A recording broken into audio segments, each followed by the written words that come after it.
Hello, all, and welcome back to a new episode of Movies and Us, a weekly gathering place filled with conversations about movies, stories, and connection. My name is Jennifer Hahn. And I'm Sarah Callan. And today we are reviewing Jurassic World Rebirth, and we are joined by a very special guest, a dear friend of the pod. Eric is back, y'all. Eric, do you want to introduce yourself?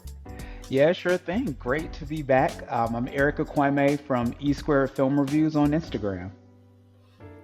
Love it, love it. Yeah, Eric's been on a couple of our episodes in the past now, so go check out some of those. But man, I feel like we've covered a great wide range of types of movies, and we're about to add a new entry to the spectrum that we're going to cover with this dino movie. So, Sarah, do you want to kick us off with an IMDb summary for Jurassic World Rebirth? Sure. 5 years post Jurassic World Dominion, an expedition braves isolated equatorial regions to extract DNA from 3 massive prehistoric creatures for a groundbreaking medical breakthrough. All right. This IMDb summary assumes that I remember what happened in Jurassic World Dominion. I'm like, okay, that first clause means nothing to me. All right. Let's start off with our one-sentence summaries for Jurassic World Rebirth. Eric, as our guest, do you want to share yours first? Sure thing. So my first one was originally just simply, I'm not mad, I'm just disappointed. But let me do, because that's just how I feel. But my one sentence summary is that Jurassic World Rebirth is less of a rebirth and more of a rehash of the same plot lines. Oh, yes. Love it. Love it. Love it. Agreed. I low-key love your first one. It's very good. It's how I feel. It's truly how I feel about this film. Sarah, what's your one-sentence summary? Mine is littering can lead to disastrous results. Mm-hmm. Nice. Yep. My one-sentence summary is this latest new entry into the Oceans franchise has our crew fighting off capitalism and completing a dino blood sample heist. Very nice. Yeah, I love how you got in it that this is a mishmash of different movies put together. I love it.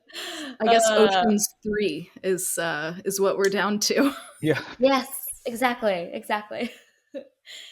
All right, well, let's start off with our high-level thoughts about Jurassic World Rebirth. And I'm really excited to hear some of the areas and specifics that we have maybe some qualms with, and some rewrites, some ideas that we have to make this better.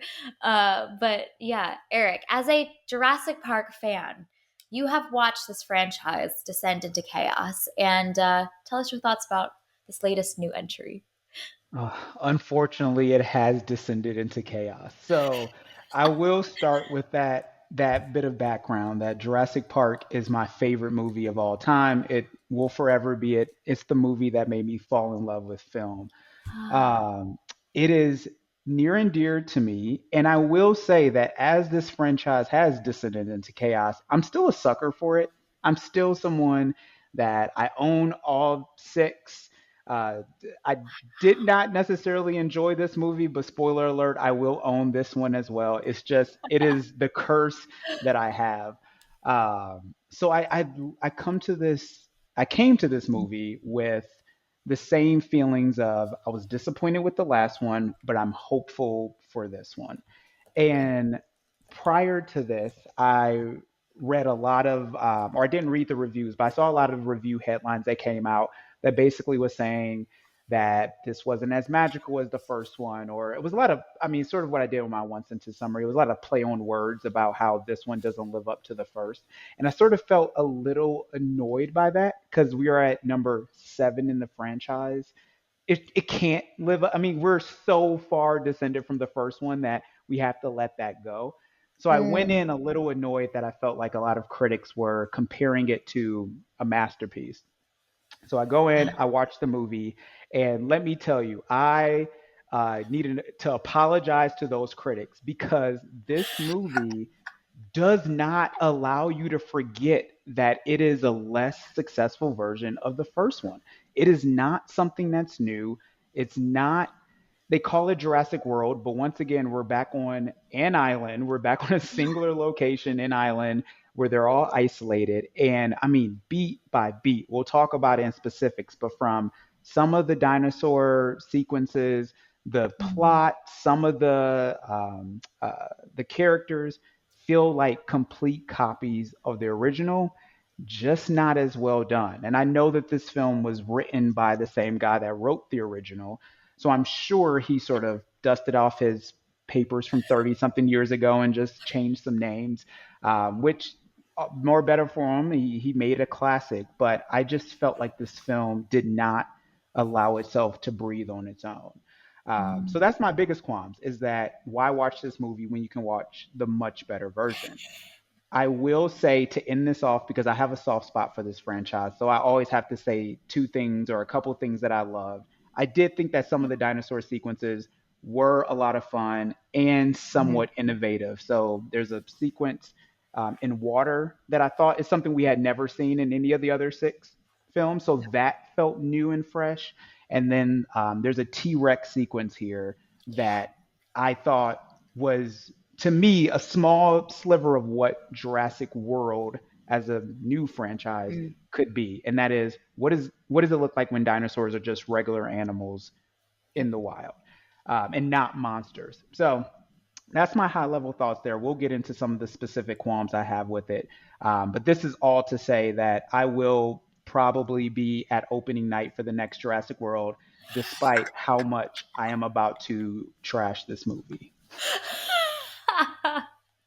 This is the burden you must carry in this lifetime, and you It are doing is. faithfully with commitment and, yes, loyalty. It's very good. Very good. Oh, so great. Yeah, it'll be fascinating to dive into some of the specifics, especially those beat for beat pieces. So fascinated to hear your thoughts on those. Sarah, thoughts about Jurassic World Rebirth? So, you know how there are some movies that you go and you see, and the more that you think about it, the more that you're like, wow, I really like this movie. And you unlock like new themes, new depths to the film, and you like discover new things as you're thinking about the movie. This is not one of those. The more that I've thought about this movie in the days since I watched it, the angrier I've gotten about this movie. And like, I'm going to have to go back into Letterboxd and mark this lower than I did.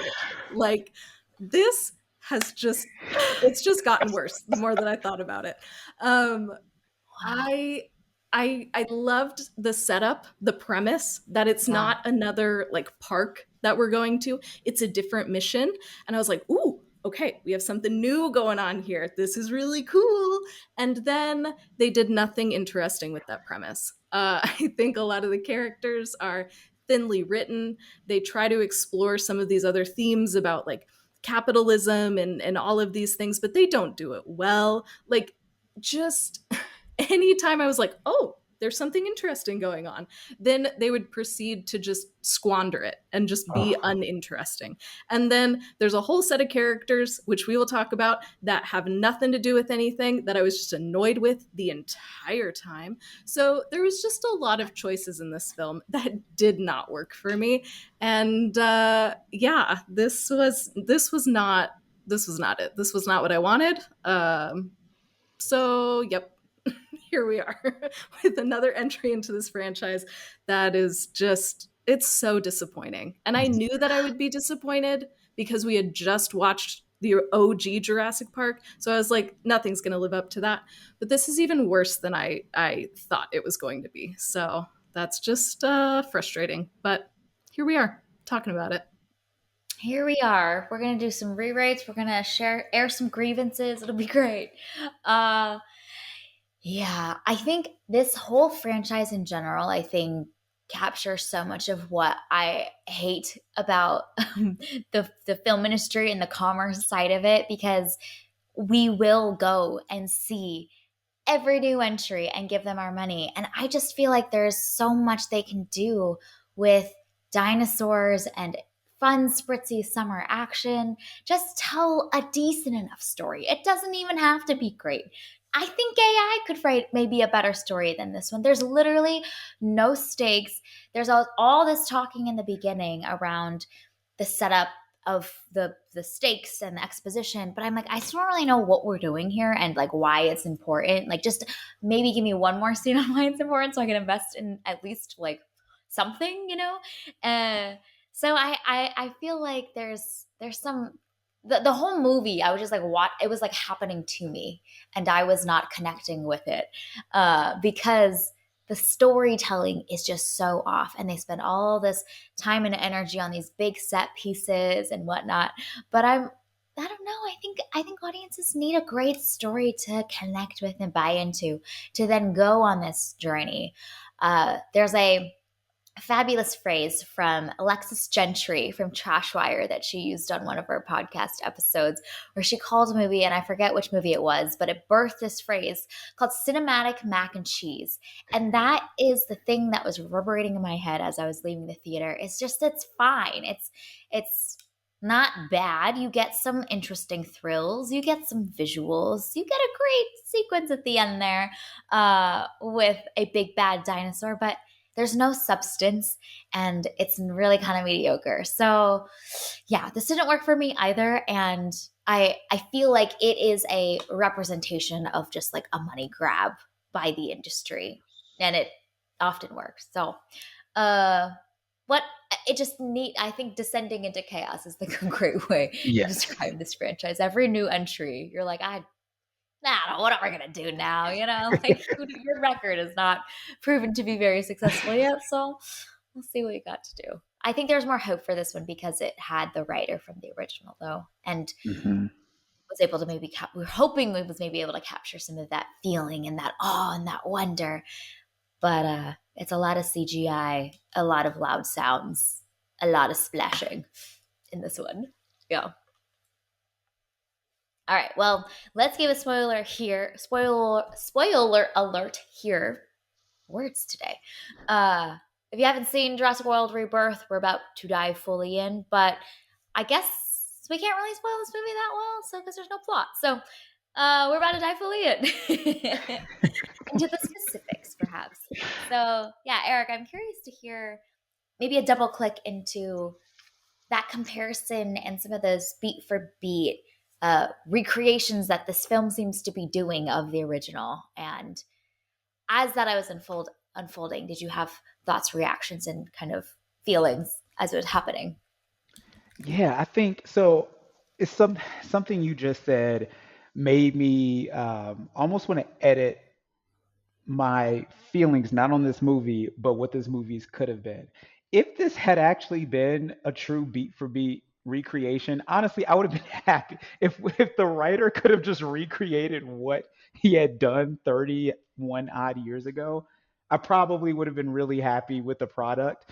The issue was that it's as if he took that script and then either the studio or time crunch or whatever it is was like, how do we saw this down to the most generic Mm. possible way? So some of the specific beat by beats, and this will not follow any full logic here, is just some of the things that pop up in my Yeah. mind as moments in this movie where I just cringing so hard on how it was the exact same. So, I mean, starting from the very beginning, we have the ominous, we're not going to see the monster, but the monster is going to, I say monster, that's something else. This is a monster that we see. The D-Rex is not a dinosaur. It is from a different movie altogether, but we see a monster or a dinosaur killing someone, keep putting him in peril, and then cut to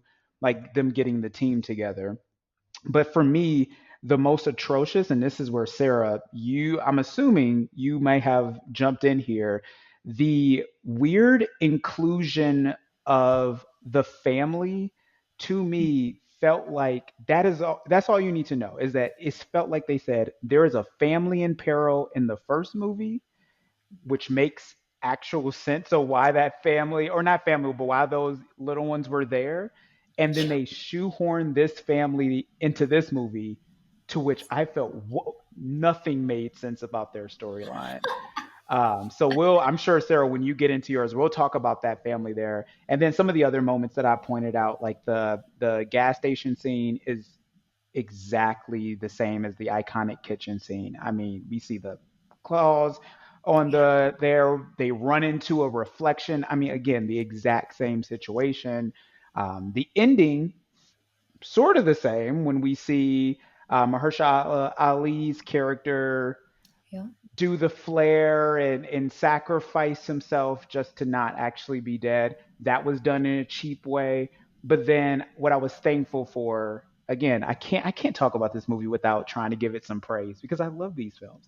I was thankful that a T-Rex did not end up at or show up at the end to save the day or to pop up. So I will say that was some originality there. But for me, it felt like they took what was great about the old film, about the original film, and instead of distilling it down to what actually made it great, interesting characters, actual stakes, real tension, beautiful dinosaurs, they just took scenes and tried to recreate them. None of the essence, none of the soul of it. Mm. Yeah, one of the scenes that really bothered me, it wasn't even a scene, it was a shot that really bothered me, is not even a ripoff of Jurassic Park. It's a ripoff of a different Spielberg movie when Loomis is getting the egg out of the nest. And I was like, you're stealing that straight from Raiders of the Lost Ark. Get Indiana Jones out of your mouth. Just no. Like, you are not Indiana Jones. I got Yes. so like irrationally angry in that moment. I was like, Yeah. it's bad enough that you're trying to make him into like a Timu version of Alan Grant. Don't also try to make him into Indiana Jones because he's not. And he could No. be an interesting character if you had written him that way. But instead, we're just trying to borrow from all of these other iconic properties and just not doing it well. I was just so Yeah. frustrated because I feel like there's a good movie in here somewhere and you have such good actors too, Oh, and you just gave them Mhm. nothing to work with. It's so frustrating. this movie wastes acting talent like nobody's. I mean, I don't, because of course I was so young when the original Jurassic Park came out, so I do not know how big those stars actually were at that time before the movie. But I would say that this is the biggest trio in terms of famous folks between Mahershala Ali, multiple Oscar winner, Scarlett Johansson, also like Oscar pedigree there, and then Jonathan Bailey, who's now suddenly the hottest guy in Hollywood. You have a trio of stars who can also act so well, Yeah. and it was wasted. I mean, completely wasted. Mhm. They're also stars that have such natural charisma as well. Like they don't even need to work with that much and they can bring it. But the fact that they tried their very best to bring it, but just the script is so rough that, like, it just. Mahershala Ali is so underutilized, I think, especially in this film. Scarjo's like trying her best to like be incredible, and she is. She's electric on screen. But I'm like, we've seen Mahershala Ali do incredible work, but he doesn't even get that much time. Honestly, I'm like, where's our guy? I want to see him. Like, I came to see him too, you know? And I think that is also a disservice. There's just, I don't know, they're flailing.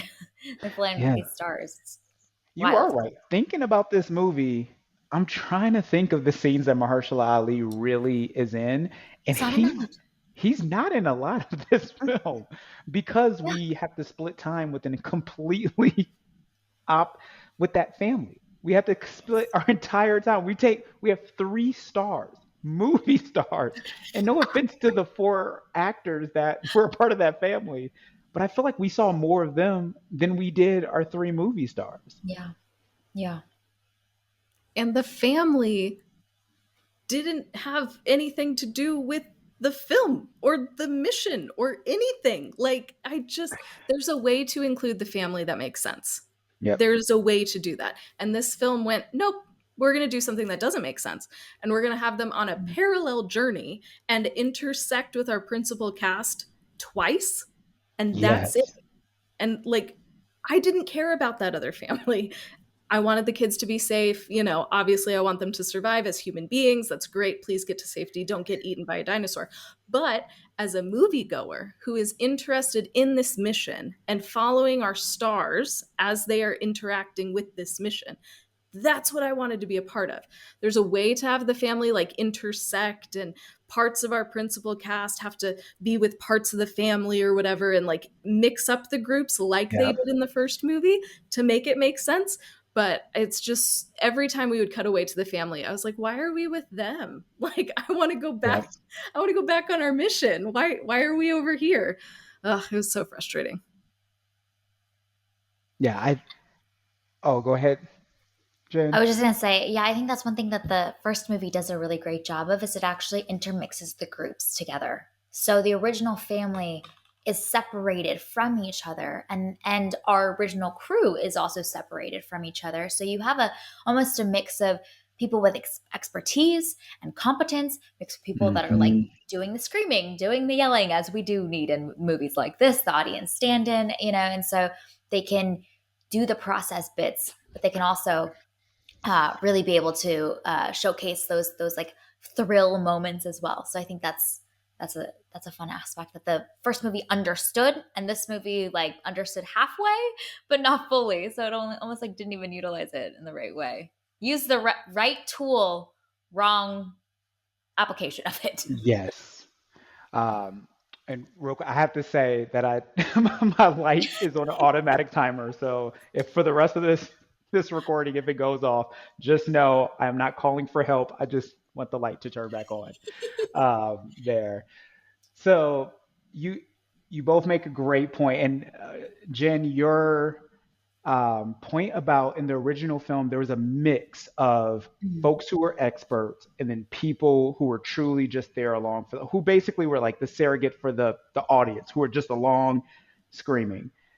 In this movie, one of my biggest issues is that it lacked any tension on who was at peril because like you said, Sarah, you don't want the kids to die. Like you don't want to see that. That's a bad time at the movies. But also, when you switch to those four people, it was always like no one's going to actually get hurt in this group because they're not going to mess with the two kids. They turn the jerk boyfriend actually into a hero. And then, I mean, I guess the dad could be at peril, but then it truly is a bad time at the movies if the dad that so you watch these four people end up in all these situations, and at no time I felt like, oh, they're going to be in peril because I know that those four people will be fine. This movie has such a problem with there being obvious folks who are safe and obvious folks who are going to die, and they don't play with that at all. There is no dramatic tension. If I walked in and you said write out your ballot of who's gonna live and who's gonna die, 100% would have gotten it right. No, I had the same thought. Like when we first met the crew, it was like, oh yeah. Okay, so we have three crew members who aren't stars, so they're obviously going to die. And then because it's Jurassic Park, the bad guy's going to die as well. So we Yeah, have we have that out of the way instantly. And yeah, so like you, I was watching and I was like, the score and the cinematography and all of these things are trying to get me to feel suspense. But logically, I'm like, no, all the people that are on my list that are going to be killed off, three of them are already dead. We're not to our final showdown yet, so the bad guy can't die yet. yeah, So we're just chilling in this scene. And I I really hate that I was able to like reason my way out of being, I don't know, tense or scared on behalf of these characters, but it was just so poorly written that yeah. those moments when I'd be like, oh, are they going to be okay? I was easily able to be like, oh yeah, of course they're going to be fine. I know Yep. their names. It's fine. Yes.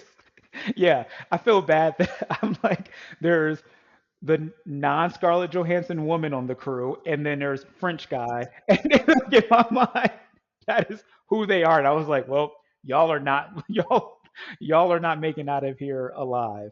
Um, the in that comparison to the first film, what Yeah. I felt that they did so well was that there was a lot of dramatic tension. Like you in the first film, you knew that again, the kids aren't going to die. You know that the two paleontologists won't die. You probably know that John Hammond won't die. But then there's all these middle characters that you actually care about, and you're kind of like, y'all are all on a moral gradient, and I don't know who lives. Is Samuel L. Jackson going to live or die? Is Ian Malcolm, Jeff Goldblum, who is like at that point is like, is he going to live or die? They created such good tension that every time someone had an encounter with a dinosaur, you felt like their lives were at peril. You knew the people who were safe, but that middle group was still so good that you actually didn't know where they fell. And I think the first one gives us time, even if it's not a lot, but gives us some time to get to know them and to fall in love with them and feel like we knew who their person was, And Yeah, so when they die, it really feels genuinely tragic. You're like, oh man, like I loved that character. And in just few short scenes or even in group scenes, like we got to see a little bit of their personalities shine through. So we felt like we knew them. Whereas the characters that die in this movie, I'm like, you're just a body. That's like, no. I mean, it's rough watching a yes, human get swallowed up by a giant dinosaur, but there's no emotional weight to it because I didn't feel like I knew you yet. And so even just a few short scenes that we could have gotten with those side characters to see a little bit more flair, a little bit more personality would have been great. The In the original movie, all of those side characters are so colorful in their yeah, personalities too that I think that adds to it. Like efficiently, we know what Jeff Goldblum's character is all about, and we can get a sense for his vibe immediately. And I think with these side characters, we know they're probably very competent. They've been recruited for this task, but other than having a good attitude, I don't really know much else about them, which helps, I think, makes their deaths a little less thrilling, perhaps. yeah. And they felt the original characters in the first movie felt more complex than this. So we get our big bad guy that is, I mean, evil capitalist wants to make $1 trillion off of a drug. But then they take it almost a step too far and make him a pseudo child murderer, which is like, we get it. He's not great. I think about that first movie and I think the big bad was Gennaro the lawyer, who really wasn't that bad. Like he was just doing his job. He was just there as a representative of the company. He wasn't like, kill these children so I can make this money. But he still died and it was still satisfying in a way, but he was a complex character in a Yeah. way. This guy, I was like, he has no humanity. Who is this man? Yeah, that was a little too like twirly mustache version of a villain. Like, but I that's just how all of the characters are in this film. There's not a lot to any of them, which Hmm. is it's really frustrating because as we have said in the first movie, there's depth to all of them. And even like Wayne Knight's character is ridiculous and over the top and dies in a very villainy way, and yet he's such an interesting character to follow, and you Yeah. understand his motivations, you understand why he's doing these things. Like there's depth to even a character like that. But man, here it's just everything feels so surface level. It's frustrating to see that from a Jurassic Park World movie because we know they can do so much better. Hmm.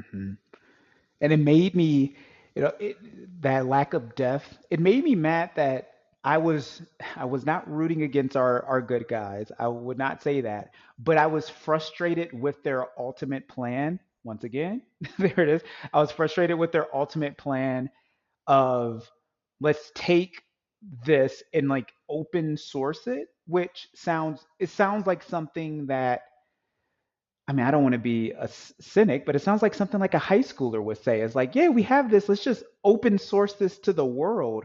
When in when in reality, like it's going to take a lot of money and investment to create. None of y'all can create this this cure. So who are you going to open source it to? Somebody eventually will get. It's, to me, it felt like too pie in the sky.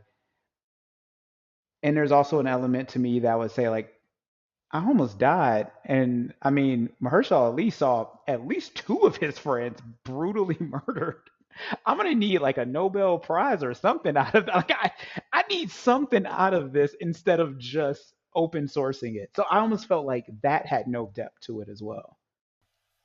I hated the open source solution proposal from Thank you this for saying group. that. As I was I talking, reached I felt like I was a villain as I kept talking. So sorry, Jen, but keep going. No, I totally agree. When that idea was proposed, I literally like I think fell back into my seat because I was like, "Come on, what?"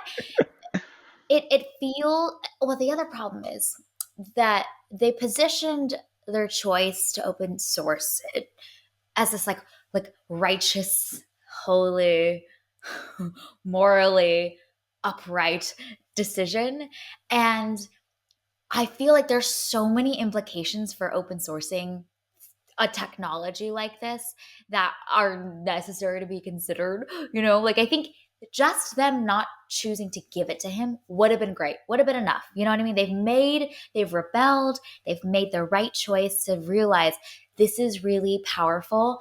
We don't want to put it in the wrong hands. Whose hands we want to put it into? We don't know yet, but I don't think it should be everybody's hands because the reality is like with a lot of open source capabilities, like they still can be used for twisted purposes.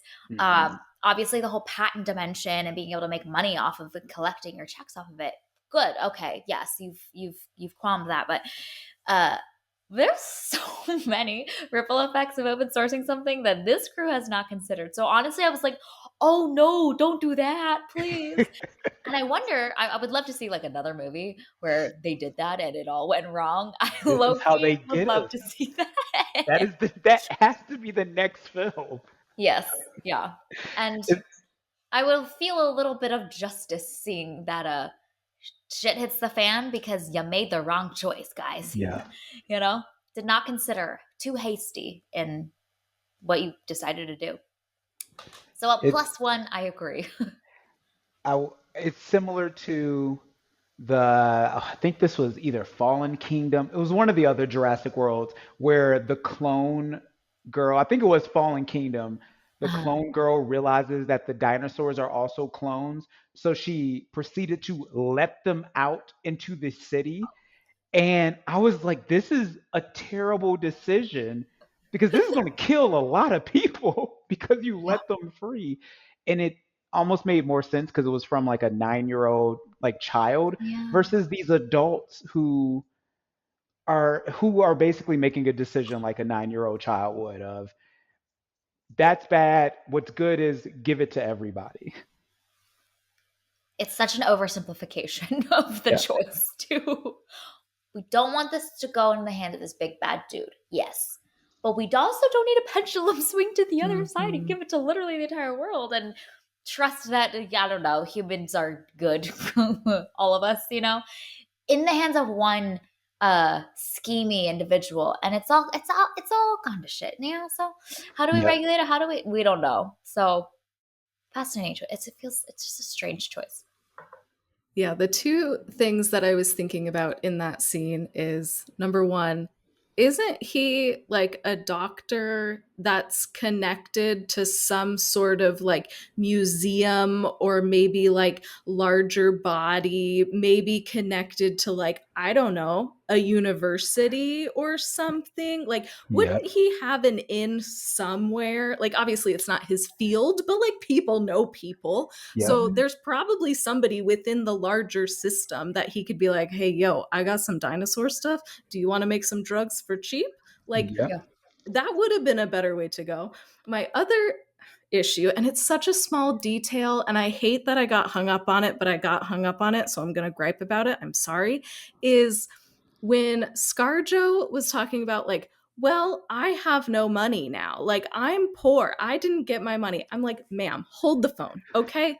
I, as a side hustle, edit books for people, okay? And I always collect 50% upfront, 50% when the book is completed. If I do that while sitting here typing at my computer, not in danger, why is this woman not collecting at least 50% upfront when she might literally die? Like, what is wrong with your business, ma'am? Like, we have to talk Mhm. about this. Why are you just trusting this shady corporate dude who you Mm. know is bad to give you the full 10 million at the end of the job? No, that needs to be in my account before I hop on board the plane. Like, what are we doing? So I was so frustrated by that. Like, she should have been able to be like, hey, I got half. Let's use this to do some good. Like, Yes. that would make more sense. And it all goes back to just poor writing. It just all goes back to poor writing. None of these characters, I'm begging, I'm thinking of every single person that's in this movie, and I'm like, I cannot see a real human in any of these people.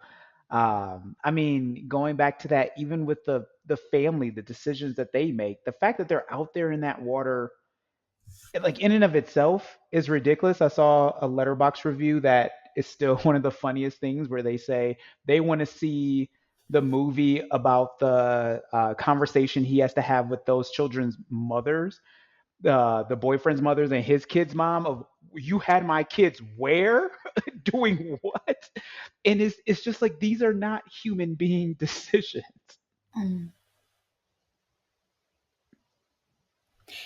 It's crazy how much the original film has so much heart and how much this film has so little heart to it, you know? And man, I mean, the audience, we don't even need that. Just give us a little bit of something to sink our teeth into, and I think we'll show up for it. You know what I mean? Yep. Uh, the Fast and the Furious franchise, again, terrible writing, but it has heart. It's captured something that moves us. The golden hour ending scene where Vin Diesel's talking about family, like it moves us even a little bit, you know. And Hmm. so we'll just keep showing up for the thrill of it all. But this movie truly lacks so much life in it, and it's actually impressive. It's like taking a test and getting all the answers wrong. Like it's quite impressive Yes. how little heart you can build into this movie. Uh, so I wonder how that was somehow accomplished, and perhaps like if there's pressures or forces from like a studio perspective that like sucked so much life out of it, um because they or like you mentioned, Eric, the pressures to do a almost beat for beat alignment to the first one might have also been constraints that were suffocating for the life of this movie, to have to align so much to it where there wasn't room to breathe. I, compared to some of the other entries in this franchise, I think a lot of them had a lot more heart, even if they're not good movies. Yep. There's all the bits with like fatherhood and how that's expressed in different ways with the dinosaurs and adopting the raptor. Like, I think there's a lot more there to sink our teeth into, even if it sucks and there's too much CGI. You know, like there's something real in that. And Yeah. this one truly lacked so much real. Now, so this is my slight pivot because I'm sure we have Okay. so many more things Yes. uh, to harp about. But because once again, my love for this franchise, I would love to know what's something you all either had fun with in this film or appreciated. I mentioned earlier that T-Rex scene was I mean, it was fun. It was slightly funny in how kind of silly it was too. And then I knew no one was going to die in that. There was again no tension, but Yeah. it was also a little scary to see like how are y'all going to get out of this? Her trying to drag that raft out terrified me because I was like, what are you doing? There's got to be another way. So I am curious if there's something in this movie that you all did say like, okay, y'all, you did something well there. Yeah, the raft sequence I jotted down, so I'll pick something else. I think while the Delgado family doesn't totally work when we're cutting back and forth, I thought it was interesting to see these parallels between the dinosaurs are attacking them because the humans have attacked someone in their clan, someone Mm-mm. in their pack, and seeing the Delgado families also have that same instinct. Like when one of their family members is taken, like they're gonna come and attack back in order to save their family. So kind of the parallels of the dinosaurs and the humans being not so different, and the desire to protect and seek vengeance for something in your family or in your crew that you care about being threatened, creating a foe for you, I thought Hmm. was kind of a neat like moral framing for a lot of the actions that are happening throughout the film. So like yes, the dinosaurs are attacking, but they're also not framed as like these monstrous creatures. They're kind of framed as animal species in the same way that we as humans are animal species. And if you're going to come after someone in our clan, we're going to go after you too. And so I thought that was interesting. It's so many of the attacks were actually out of protection, survival, threats, Hmm. honestly instigated from the humans. So I really love when creature features kind of flip the script a little bit and have the humans kind of being the instigators, and the creatures that are supposed to be big and bad are kind of the victims in a lot of cases. And that whole water sequence in the ocean with that I don't know what the names of the water dinosaurs Yeah. with the Delgados families, and seeing them both kind of attacking each other, but kind of both out of protection and survival, I thought was really neat. So it helps my mind wander, at least have something to chew on with the kind of morality aspects of this, which is something that the previous entries into this franchise has also explored a little bit more too. I wish this film did a little bit more of that, but I got a little bit of that sequence. So that was neat. Yeah, I also loved the T Rex scene. That was one of my favorite scenes. And so I'm going to talk about it briefly, but then I do have a second thing to be complimentary about. I love the way that that started because for so many movies, the T Rex has been scary, this big predator guy. And I love that it starts out with him sleeping and he's just snoozing. He's so cute. I loved that beginning because especially like the way that it's set up and you see the animal flee and then it's like, oh no, who is coming, who's gonna attack her, and we just see this guy snoozing and it was so cute. It was such a fun subversion of our expectations, so I loved the entry of that. And then like you said, Eric, I think that that scene was really effective in creating tension. I love how we got to kind of explore different parts of the island through that one Hmm. little chase sequence. So I thought that that was, for me, honestly, the highlight of the film was that sequence. But the other thing that I really liked about this was the score and the soundtrack. Yeah. And Alexander Desplat is just incredible at what he does. And there were so many times when I was watching where I was like, oh yeah, like the score is getting me to feel a thing. And I was very aware of that because, as we've said, the writing wasn't doing that. But I feel like the score was really pivotal and instrumental in trying to create some of those emotional beats. And it did it very well. It's just unfortunate that it didn't have good writing to back it up. But score, awesome. I loved how he had some of that original John Williams in it as well, and he did it. I don't think he relied too much on it, but in the right moments, like when we see I don't know what any of these new dinosaur names are because they're all made up now, but the big Brachiosaurus kind of dinosaurs, um, that I loved how they like mirrored the original music there while also like weaving in some newness into it as well. Mm-hmm. Mm-hmm. There were so many moments in this film that felt like callbacks or references to other films. Like the opening scene attack felt very alien esque. you know. The sailboat sequence with the Delgado family felt very Jaws inspired as well. A lot of the wide shots and the mast sticking through the water, and Yeah. some of the like proportions of those shots were also so similar.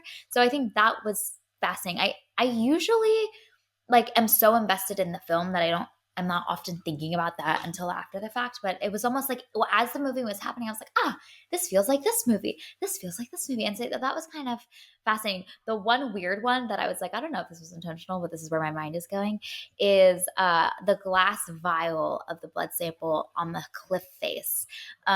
Reminded during the dinosaur bird nest sequence, reminded me of Emperor's New Groove. With Kronk and Cusco, and I was like, was that intentional? Because it felt so similar, even the way it like clinks down. So I don't know if they threw that in there and just kind of like winked at us as the audience, but I was like, okay, is that a That is such a reference? It's that's either such a way, I good love catch. it. Yeah, Speaking of that scene, though, again, it's this movie. It had some moments where it was yeah, fun, and then it balanced, and then it immediately made me made me mad again. Where I mean, he falls off that cliff into that water, and I was like, that man should be exploded into several pieces. Smithereens.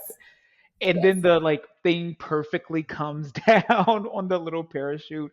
It's just I it's like I get it. It's a blockbuster. It's supposed to be a little cheesy in that way, but something about it felt like there was a way for you to do this slightly better that didn't involve him falling presumably to his death, but then still catching the parachute. I was thinking during that sequence and then also the T Rex sequence that I would love to see a new entry that's just like so silly and over the top. I think that would be really funny. Just take a completely different tone entirely and have it be like really fun, really silly, almost cartoonish. And I think we would have a Yeah, great time. Like get some really charismatic, spritzy actors. People go to the movies in the summer. They want to see some big thrills, have a big few big scary ones, but then just kind of make it silly. And there's something that I think would be kind of interesting about that. A tonal shift.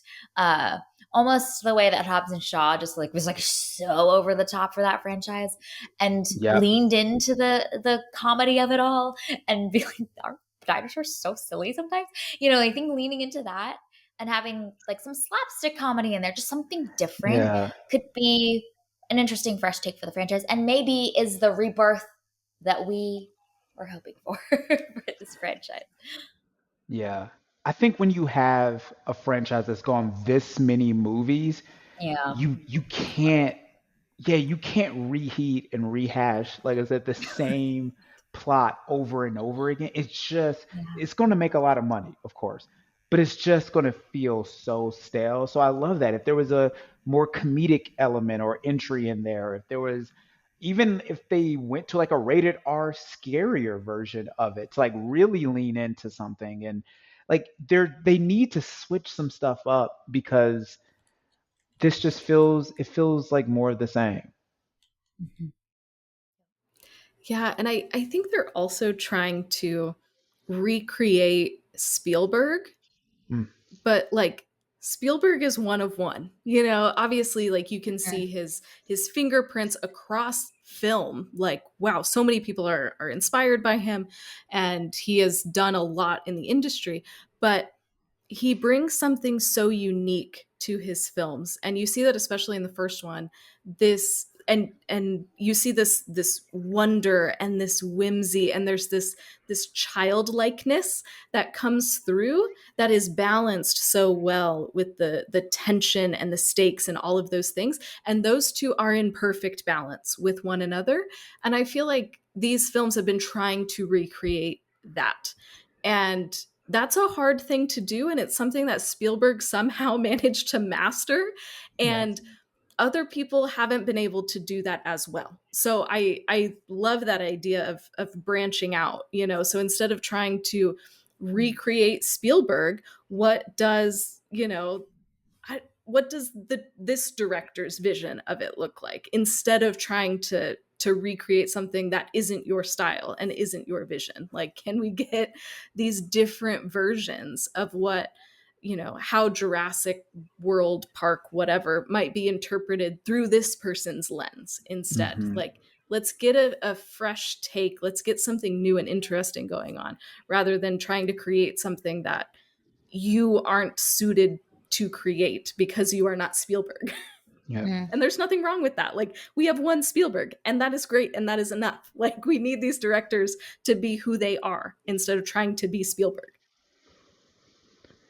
I mean, it's a similar issue that we've been seeing the last few years in like the Marvel Cinematic Universe, where these directors come in and are basically told you have this, like you have to stay in this space or just a very limited space, and you don't see the personality as best. And Yeah. some of the best Marvel films are the ones that kind of deviate a little bit. When they made Thor a little bit more comedic, or you saw even in the latest one with Thunderbolts, it's just a little bit more serious than some of these other ones.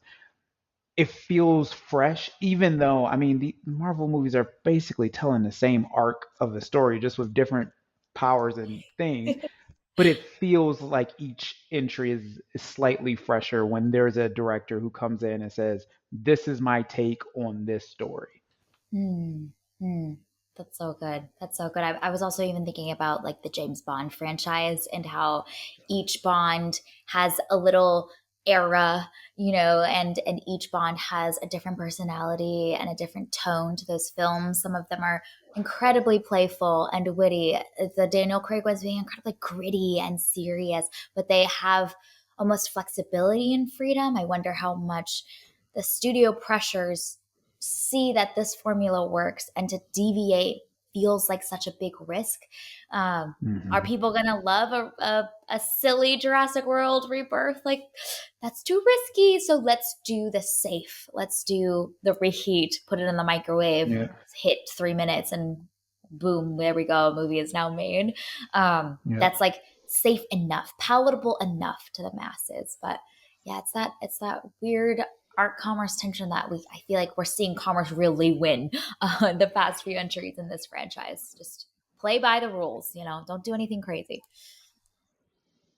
Did you all feel like in your screening people really loved it?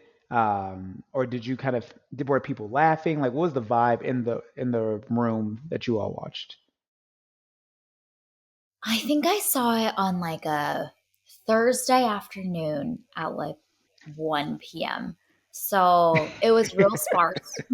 It Yeah. was like me and three other people, and I think I didn't hear a single word out of any of them. And I think I know it's often a good movie when the credits start rolling. I hear chatter. I see people turning to each other, and they just can't help but have an emotion or a reaction, Yep. or like there's an overflowing of we just gotta talk about it. And this one, people are not turning into. They're kind of like slowly gathering their belongings quietly and getting up out of their seats. So uh, I don't think it really hit that well for the three other humans in the theater, based on just kind of the energy vibe I got from them just being kind of low. So yeah, I'm curious if you guys saw it with a bigger audience, or maybe even with like kids. Like I think this is a great family movie. Probably just like take the kids. It's good enough, thrilling enough. What were your theater experiences like? Yeah, I saw the 8:45 a.m. showing on actually 4th of July. So that's how I spent my morning. And honestly, there were so many more people in this movie than there should have been at 8:45 in the morning on 4th of July. But I would love to give a shout out to the people to my right because there was a whole group of them. There was, I don't know, 7, 8 people all together. And they were having so much fun.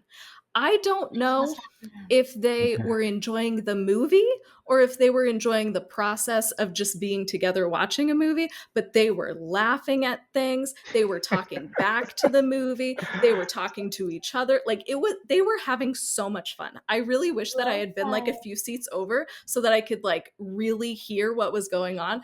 But that. Listening to them laugh and have a great time was Mm. so much fun. And that was a better experience than actually watching the movie. So I would just like to give a shout out to those people at the 8:45 a.m. showing on the 4th of July. They were entertaining and great. And I would love to go watch a movie with them again because they had so much fun. I feel like that is exactly the experience you can hope from this movie, where you are having Yes. so much fun with the people you're with that you actually aren't paying attention to Yeah. fully what's on the screen. My screening was packed, so I saw it the day it came. So I didn't see it the midnight showing, but that next day I saw it at like 7 or 8 p.m. and it was packed out. I mean, I love Jurassic Park. I've talked about it now several times on this show here. Yeah. But the people in that screening, they surpassed me. I mean, they were decked out in Jurassic Park merch. They were excited to watch it. Um, we had a situation in the theater, so it was packed when we sat down and started watching the show. About an hour in, I guess a fire alarm was pulled, so we all needed to leave, and then we came. Oh, It was a whole thing. I've watched the middle part of this movie two and a half times because we got back. It was already fast forwarded, and then they rewound it like 40 minutes too far. So there's no. there's a middle that ocean scene from front to end. I've seen that twice, but I say all that to say the group that stayed, because some folks just left and got, but the group that stayed was having the time. I almost felt like I was being gaslit the whole time. I was so disappointed in this movie, but everyone around me was so excited that at the end they applauded. They applauded this movie. That's so They funny. I felt like I was being gaslit by their that joy. It's too good. I mean, and I was just like, am I just being Am I the too problem? like, I don't know, not like stick in the mud? I can't have fun with this film because I truly feel like this was a complete miss, but everyone in that theater had fun. So I think whether we like it or not, people Yeah. like Yeah. simple things on their screen, and Yeah. I'm like, I want y'all to want more for your summer Yes. blockbusters, like just a little more, because I think people felt they're probably telling their friends this is a great movie. And I truly I on my page I gave this I think a 4 out of 10. And when I posted that, I immediately thought, am I being too harsh on this film? But like Sarah, in the subsequent days, I have liked this film less and less. I've gotten angrier and angrier when I think about this film. This is why we need each other, just This was echo cathartic. chamber of we're not crazy, we can just echo chamber ourselves and be like, we are not the problem because Yes. surely you are not the problem either. So surely it couldn't be us. Yeah. No, I think you hit on something really accurate, which is the simplicity of the story might be its best shining aspect. Hmm. Like not our favorite. Like we're not going to praise it, but there's something about that is palatable. And in the midst of so much chaos and so much, Hmm. like turmoil in the time that we're in, there's maybe something comforting about a beat for beat recreation of something that's beloved, a story that is clear and simple. There isn't some big commentary about the pharmaceutical industry and stuff that's part of this Yep. too. It's just like, we need it for some medical company that's from a big bad capitalist. We know what that's like. This ease with which we can digest this uh, maybe is palatable for a world that is really chaotic right now. And there's maybe something comforting about that those studio execs have tapped into and know what to Yeah. deliver on, and I guess delivered on it.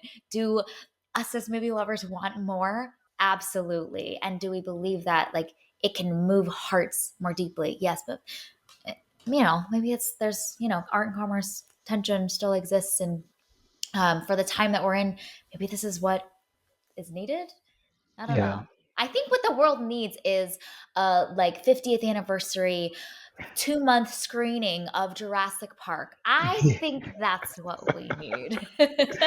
Yes. I Yeah. mean, just imagine this film taking us all the way back to Sarah, your initial thoughts of this had a great setup. Like, imagine if this film Yeah. was just almost this adventure slash mystery of them. Like, we need to find these three dinosaurs. You're plopped in there. You're following tracks. You're looking. I mean, they found their three dinosaurs way too quickly. It So was fast. so easy. Yeah. It could have been something where, I mean, they're getting to know each other, and the same people probably could have died, but we would have felt different if they had been a part of this long journey to get these three vials. And then at the end, this non cartoonishly evil man, this normal man could then Yeah. turn and say, "Thank you, I'm about to sell this for $1 trillion or whatever it may be." But Yeah. we didn't. We didn't get any of that. They told us who was going to live and die from the beginning.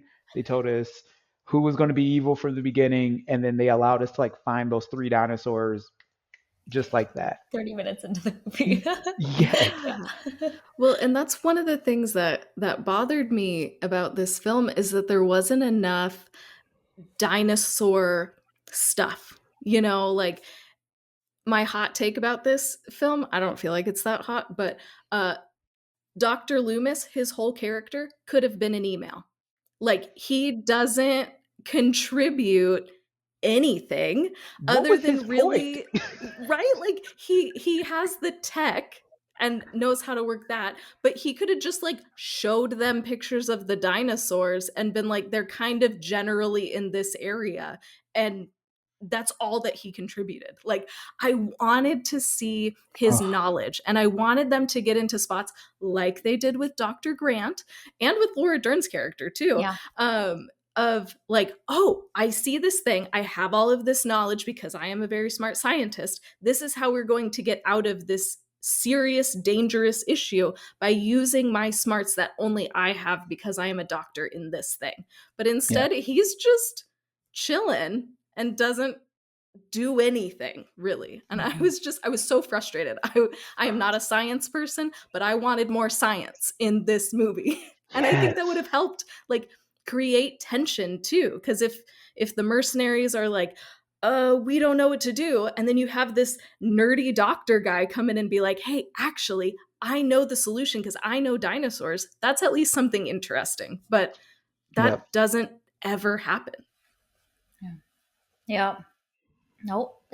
A missed opportunity that we can add to our pile of other missed opportunities that we've collected, I formed want our version for. of this movie. That's what I want. I want to watch our version of this. Yes. Absolutely. Absolutely. All right. Well, this was our review, discussion, roast. We had some complimentary moments in there. Eric, I'm glad you ushered that in that little section for us to point out some things that we thought worked well I in this had to. movie. But man, this is the best marketing for Jurassic Park, the original film, ever to exist, because your heart longs for the OG version of this movie. So you can find this movie available in theaters. Apparently, the 8:45 showing on July 4th is where it's at. Maybe try another 8:45 showing and see if you get that crew or a fun crew again. Thank you for listening to this week's episode of Movies and Us, and a big thank you to you, Eric, for joining, sharing your love of Jurassic Park with us, and then all your spicy thoughts about Jurassic World Rebirth. It was so fun.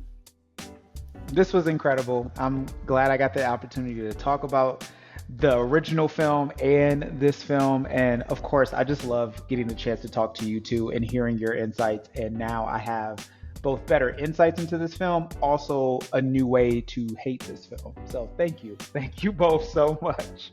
Glad to be of service, we can't wait to see what the new entry is so that we can have you back on and roast it or gush about it together. We'll see if they get their act together. But Eric, in the meantime, where can people find more of you, connect with you on the interwebs? Where can they find you? Yeah. So right now I'm on Instagram at e_film reviews. So you'll find my reviews there. I am slowly trying to get into more video. You probably will never find me on YouTube besides this wonderful channel, Mhm. but you will see me more in Reels. So I'm excited to explore that. Very exciting. We will include all of those in the show notes. Connect with Eric. He's absolutely amazing. So much great commentary about films, and he keeps up with a lot of the new releases that are coming out in the industry, but also just incredible human. So go find more of Eric and connect with him on the interwebs. So our name, Movies and Us, sums it up. We're all about movies and the powerful ways we can connect with each other and the world around us. This podcast is about all of us and our shared stories. So everyone is welcome here. We're so glad you spent time with us today talking about Jurassic World Rebirth. You can subscribe to this podcast on Spotify, Apple Podcasts, or wherever you tune to your favorite shows.